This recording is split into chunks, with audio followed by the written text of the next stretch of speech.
बिस्मिल्लाहिर्रहमानिर्रहीम।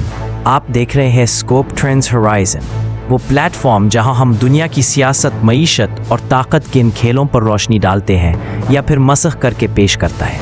नाजरीन, आज हम जिस मौजू पर बात करने जा रहे हैं वो सिर्फ एक खबर नहीं बल्कि आलमी ताकतों के बीच एक ऐसा खेल है जो पूरी दुनिया की सिमत बदल सकता है। अमेरिका की तारीख देखें तो हमेशा से उसका तरीका यही रहा है कि जो मुल्क उसके साथ खड़ा हो वो उसके कंधे पर हाथ रखता है, और जो मुल्क उसके खिलाफ खड़ा हो अमेरिका उसे मुख्तलिफ हरबों से कुचलने की कोशिश करता है। कभी इक्तिसादी पाबंदियाँ, कभी मीडिया वॉर और कभी बराह रास्त फौजी मुदाखलत। रूस और अमेरिका के दरमियान कशीदगी कोई नई बात नहीं, लेकिन भारत का किरदार हमेशा दिलचस्प रहा है। एक वक्त था कि भारत सोवियत यूनियन का करीबी इत्तेहादी था, फिर 9/11 के बाद वो अमेरिका के करीब आ गया, लेकिन अब एक बार फिर भारत रूस की तरफ झुकता दिखाई देता है, और यही बात अमेरिका के लिए नाकाबिले बर्दाश्त है। अब सूरत हाल ये है कि भारत रूस से 32 लाख बैरल रोजाना तेल खरीदने का मंसूबा बना रहा है। ये तादाद इतनी बड़ी है कि इसने बराह रास्त अमरीकी मफादात को खतरे में डाल दिया है। अमेरिका चाहता है कि दुनिया रूस का तेल और गैस खरीदना बंद करे ताकि मास्को की मईशत बैठ जाए और वो यूक्रेन की जंग जारी ना रख सके। लेकिन भारत, जिसे अमेरिका एशिया में स्ट्रैटेजिक पार्टनर कहता है, वही मुल्क आज रूस का सबसे बड़ा खरीदार बन गया है। यही वो वजह है कि ट्रंप इंतजामिया ने अचानक भारत के साथ मुज़ाकरात मनसूख कर दिए। वो मुज़ाकरात जिन पर भारत और अमेरिका दोनों की नज़रें थीं, अचानक ख़त्म कर दिए गए।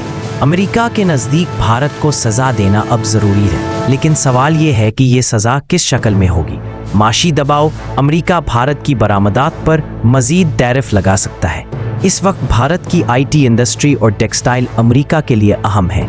अगर अमेरिका इन पर टैक्स बढ़ा दे तो भारत की मईशत को बड़ा झटका लग सकता है। सियासी दबाव। अमेरिका भारत को आलमी फोरम्स जैसे G20 या WTO में अलग थलग करने की कोशिश कर सकता है। फौजी दबाव। अमेरिका भारत के करीब ममालिक जैसे पाकिस्तान या अफगानिस्तान में नई पॉलिसी अपनाकर भारत को दबाव में ला सकता है। अब आइए रूस की तरफ। रूस के सदर व्लादिमीर पुतिन ने साफ कहा है कि भारत को सजा देना किसी भी तरह काबिल कबूल नहीं। रूस जानता है कि अगर भारत को अमेरिका ने धकेल दिया तो वो बराह रास्त चीन के साथ खड़ा हो जाएगा, और ये मंजरनामा अमेरिका के लिए एक डरावना ख्वाब है। रूस के नज़दीक भारत सिर्फ एक खरीदार नहीं बल्कि एक स्ट्रेटेजिक पार्टनर है। इस वक्त रूस भारत को जदीद असलहा देने की तैयारी कर रहा है, जैसे Su-57 फाइटर जेट्स, और ये चीज़ अमेरिका के लिए मज़ीद ख़तरनाक है क्योंकि वो चाहता है कि भारत सिर्फ अमरीकी असलहे पर इन्हिसार करे। भारत ने बहुत साफ पैगाम दिया है, अगर हमें रूस से तेल लेना बंद करना है तो पहले यूरोप भी बंद करे। यानी भारत अब खुले आम अमेरिका को चैलेंज दे रहा है। भारत अपनी मईशत को सहारा देने के लिए रूसी तेल पर इन्हिसार कर रहा है, और इसके लिए इसने एक और चाल चली है, आलमी ट्रेड के लिए इंडियन रुपए में अकाउंट्स खोलने की। इसका मतलब ये है कि वो डॉलर की बजाय अपनी करेंसी में लेन देन करना चाहता है। यही वो कदम है जो बराह रास्त अमरीकी डॉलर की बरतरी को खतरे में डाल रहा है।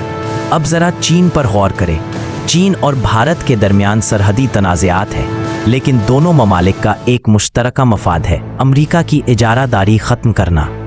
चीन पहले ही बेल्ट एंड रोड इनिशिएटिव के ज़रिए दुनिया भर में सरमायाकारी कर रहा है। अगर भारत और चीन किसी मकाम पर मुआहदा कर लेते हैं तो ये अमेरिका के लिए सबसे बड़ा स्ट्रेटेजिक धचका होगा। यूरोप यूक्रेन जंग की वजह से पहले ही तबाह हाल है। बिजली और गैस के बिल कई गुना बढ़ चुके हैं, इंडस्ट्री बंद हो रही है, लाखों लोग बेरोज़गार हो रहे हैं। अब अगर भारत भी अमेरिका के साथ ना खड़ा हुआ तो यूरोप मज़ीद दबाव में आ जाएगा। अगर ये सूरत हाल जारी रही तो आलमी मईशत पर 3 बड़े असरात होंगे। डॉलर की इजारादारी ख़त्म होना। भारत और चीन दोनों अपनी करेंसियाँ इस्तेमाल कर रहे हैं, इससे डॉलर की तलब कम हो जाएगी। नया आलमी ब्लॉक बनना। रूस, चीन और भारत मिलकर एक नया ब्लॉक तश्कील दे सकते हैं जो अमेरिका और यूरोप के मुकाबिल खड़ा होगा। तेल और तवानाई की नई पॉलिसी। अगर रूस भारत को तेल कम कीमत पर देता है तो बाकी ममालिक भी रूस की तरफ रुजू करेंगे। अब सवाल ये है कि आगे क्या होगा। 3 मुमकिनात हैं। अमेरिका भारत को सख्त सज़ा देता है, इस सूरत में भारत मज़ीद रूस के करीब हो जाएगा। भारत और अमेरिका में डील हो जाती है। अगर भारत कुछ रायत दे तो अमेरिका वक्ती तौर पर पीछे हट सकता है। नया इत्तेहाद वजूद में आता है। रूस, चीन और भारत एक साथ आकर एक नई आलमी ताकत बन जाते हैं। नाज़रीन, ये है वो असल हकीकत जो मेन स्ट्रीम मीडिया आपसे छुपाता है। सवाल ये है कि क्या भारत अमेरिका के सामने झुक जाएगा या फिर रूस और चीन के साथ मिलकर एक नए आलमी इत्तेहाद की बुनियाद रखेगा? अपनी राय कमेंट्स में ज़रूर दें। वीडियो को लाइक और शेयर करें ताकि ज़्यादा से ज़्यादा लोग हक़ाइक़ जान सकें। और स्कोप ट्रेंड्स होराइज़न को सब्सक्राइब करना हरगिज़ ना भूलें, क्योंकि यहाँ आपको मिलती है दुनिया की सियासत की असल तस्वीर।